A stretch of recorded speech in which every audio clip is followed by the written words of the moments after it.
নমস্কার বন্ধুরা, ফ্লেভার ফ্যান্টাসিয়ার নতুন একটি এপিসোড নিয়ে আবার হাজির হয়ে গেছি। ভোজনপ্রিয় বাঙালিদের 12 মাসে 13 পার্বণ। যে কোনো উৎসব আনন্দ উদযাপনের একটা কমন ফ্যাক্টর হলো খাওয়া দাওয়া। সেরকমই প্রতিটা পুজো পার্বণের সঙ্গে জড়িয়ে রয়েছে হরেক রকম আচার অনুষ্ঠান, সাথে হরেক রকম পদ। মাঘ মাসে শুক্লা পঞ্চমী তিথিতে সরস্বতী পুজো হয়। এদিন বহু বাঙালি বাড়িতে নিয়ম আছে জোড়া ইলিশ বরণ। স্কুলের পড়ুয়া থেকে শুরু করে বাড়ির বড়রাও সারা বছর ওয়েট করে থাকে সরস্বতী পুজোর দিন ইলিশ মাছ খাওয়ার জন্য। হিন্দু ধর্মে জোড়া ইলিশ কেনা খুব শুভ বলে মনে করা হয়। যুগ যুগ ধরে চলে আসছে এই রীতি। তাহলে আসুন আজকের প্রতিবেদনে জানা যাক সরস্বতী পুজোয় জোড়া ইলিশ বরণ করে বিয়ে দেওয়ার রীতি আর কেনই বা পালন করা হয়।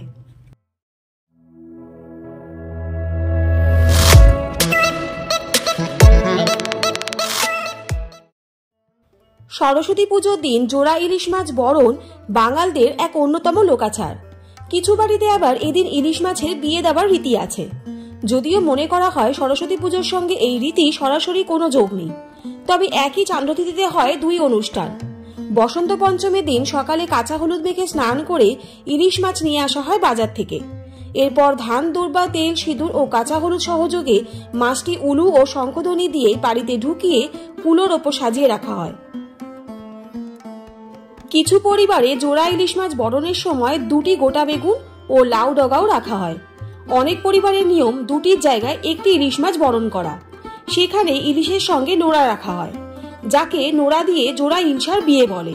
নোড়াটি পুরুষ এবং মাছটিকে নারীর রূপে ধরা হয় এবং উলু, শঙ্খধ্বনি, ধান দূর্বা, তেল, সিঁদুর, কাঁচা হলুদ দেওয়া হয় তখন। আবার অন্যান্য বহু পরিবারে জোড়া ইলিশ বরণের সময় মুখে টাকা গুঁজে দেওয়া হয়। যিনি মাছ কাটবেন সাধারণত এই টাকাটি তারই প্রাপ্য। তবে মাছ কাটার ক্ষেত্রেও রয়েছে বিশেষ নিয়ম।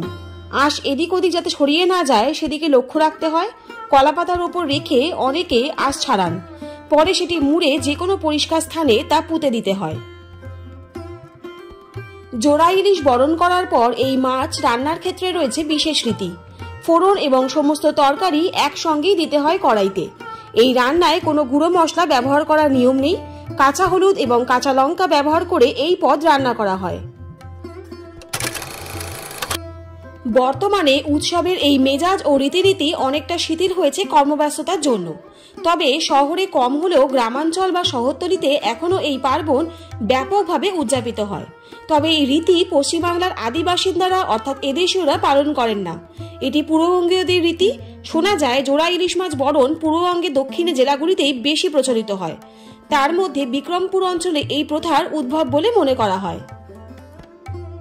তাহলে আজকের এপিসোডের মাধ্যমে জানা গেল সরস্বতী পুজোয় জোড়া ইলিশ বরণ প্রথা, জোড়া ইলিশ বরণের বিভিন্ন লোকাচার এবং এই প্রথা কেন পালন করা হয়। আজকের এপিসোডটা আপনাদের কেমন লাগলো অবশ্যই কমেন্ট করে জানাবেন। আর যদি ভালো লাগে তাহলে চ্যানেলটা please like, share and subscribe করতে ভুলবেন না।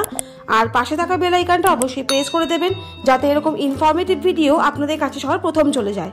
সবাই সুস্থ থাকুন, ভালো থাকুন। অনেক ধন্যবাদ পাশে থাকার জন্য। দেখা হচ্ছে নেক্সট এপিসোডে। ততক্ষণের জন্য টাটা।